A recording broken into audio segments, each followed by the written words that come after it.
Assalamualaikum warahmatullahi wabarakatuh. Kami dari kelompok 3 ingin menjelaskan materi mengenai dualitas transaksi akuntansi. Hai, saya Adila Nur Hasana. Saya Janawati. Saya Okta Rahman Nabila. Saya Indah Nur Amalia.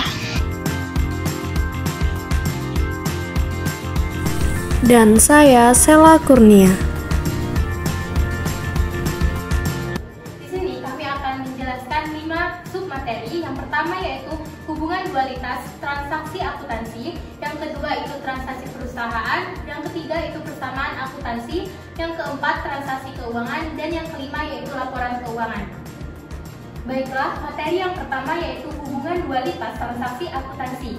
Dualitas transaksi dalam akuntansi merujuk pada konsep bahwa setiap transaksi keuangan dapat dicatat dari dua perspektif. Yang pertama yaitu perspektif perusahaan dan perspektif pemilik modal.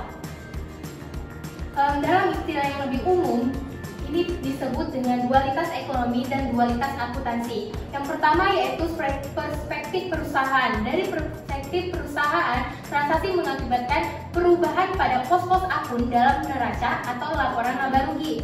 Misalnya, ketika perusahaan menjual produk kepada pelanggan, akan ada pendapatan yang dihasilkan dan persediaan barang yang berkurang. Yang kedua yaitu perspektif pemilik modal. Dari perspektif pemilik modal, transaksi menciptakan perubahan dalam kekayaan bersih perusahaan.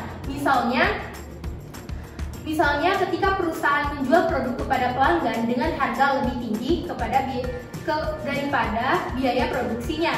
Ini meningkatkan kekayaan bersih pemilik. Baiklah, di sini saya akan menjelaskan tentang transaksi pada perusahaan. Rangkaian dokumen yang menyajikan informasi keuangan hasil dari proses akuntansi sebagai alat komunikasi dari manajemen puncak kepada karyawannya, serta pihak eksternal perusahaan untuk menginformasikan aktivitas perusahaan selama periode waktu tertentu merupakan definisi dari laporan keuangan. Contoh transaksi perusahaan dari perspektif perusahaan.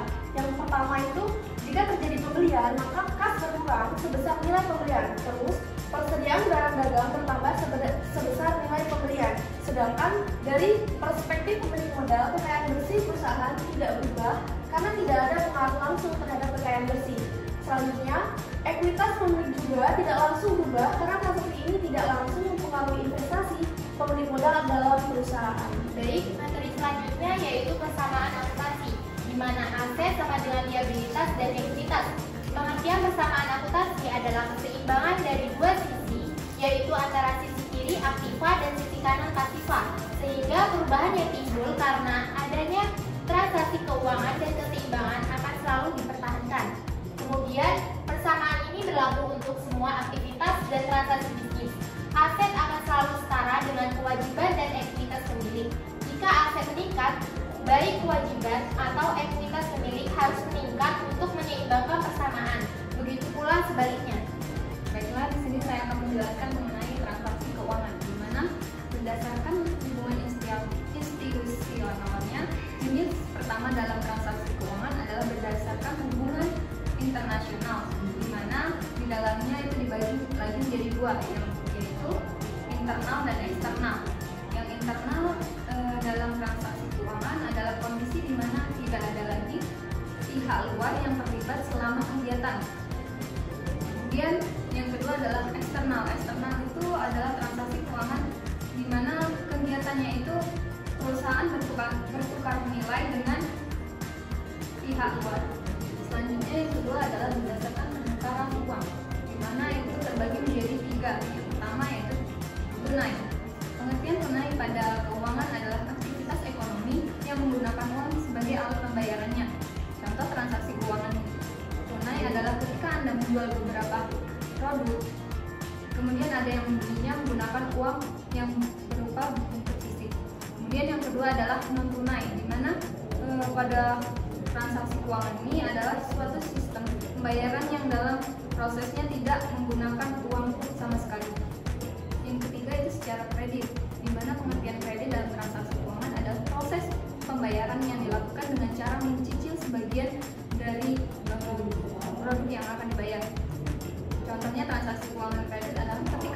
perusahaan itu membeli aset dengan harga tinggi, di mana proses pembayarannya dilakukan dengan cara mencicil selama 10 tahun.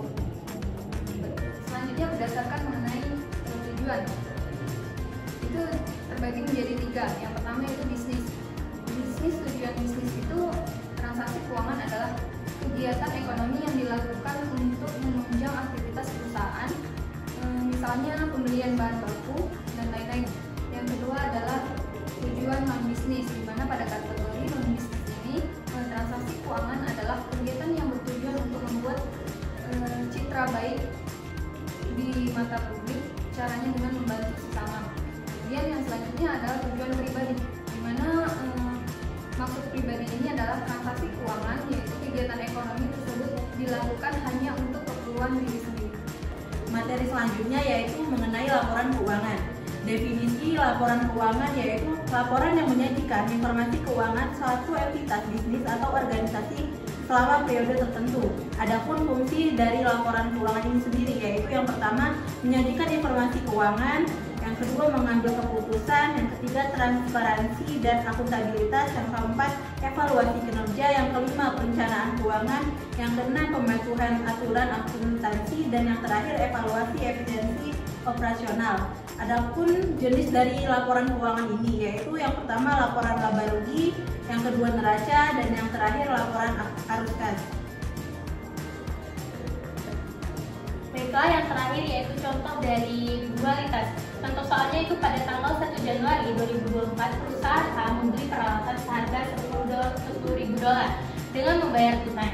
Perusahaan A memperkirakan umur manfaat peralatan tersebut selama 5 tahun tanpa nilai sisa. Hitunglah bagaimana transaksi tersebut akan dicatat dari perspektif perusahaan dan perspektif pemilik modal. Baiklah, di sini saya akan melanjutkan penjelasan dan pembahasan contoh soal tadi, yang dimana jika dilihat dari perspektif perusahaan, maka kas berkurang sebesar $10.000 dan peralatan bertambah sebesar $10.000.